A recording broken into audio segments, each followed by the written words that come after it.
Hello అండి, welcome to Devi foods. ఈరోజు మనం చేసుకోబోయే రెసిపీ పుల్కాలు meal maker chole masala curry.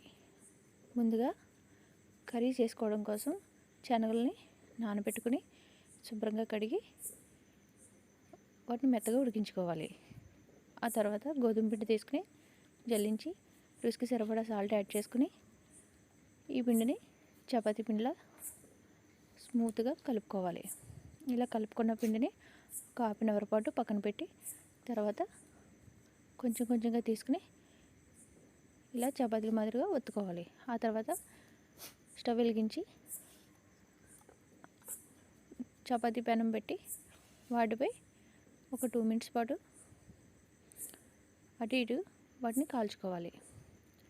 ఇలా కాలిన చపాతీల్ని డైరెక్ట్గా మంట పైన కానీ లేకపోతే పుల్కాలు కాల్చుకునే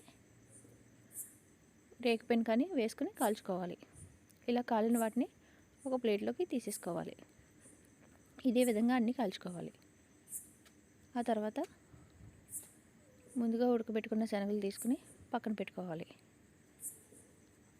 కర్రీ కోసం పెనం పెట్టి ఆయిల్ వేసుకుని ఉల్లిపాయలు పచ్చిమిర్చి వేసి ఇవి ద్వారగా వేగేంత వరకు వేగించుకోవాలి. ఆ తర్వాత ఒక టమాటా సన్నగా కట్ చేసి వేసుకోవాలి. టమాటా కూడా బాగా మగ్గిన తర్వాత ముందుగా ఉడికించి పెట్టుకున్న శనగలు,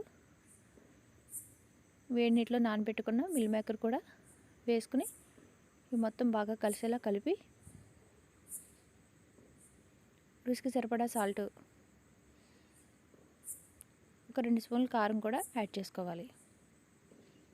కారం సాల్ట్ యాడ్ చేసుకుని ఇవి మొత్తం బాగా కలిసేలా కలిపి 1 స్పూన్ ధనియాల పొడి, 1 స్పూన్ గరం మసాలా పొడి వేసుకుని ఇవి కూడా మొత్తం బాగా కలిసేలా కలుపుకోవాలి. కలుపుకొని ఈ మసాలా మొత్తం వీటికి పట్టేలా బాగా కలిపి తగిన వాటర్ యాడ్ చేసుకోవాలి.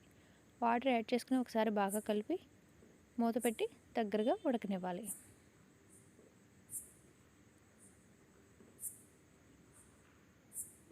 ఆ తర్వాత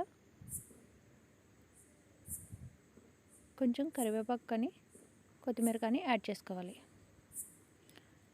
యాడ్ చేసుకుని ఇలా దగ్గరకు ఉడికిన తర్వాత ఒకసారి బాగా కలుపుకోవాలి.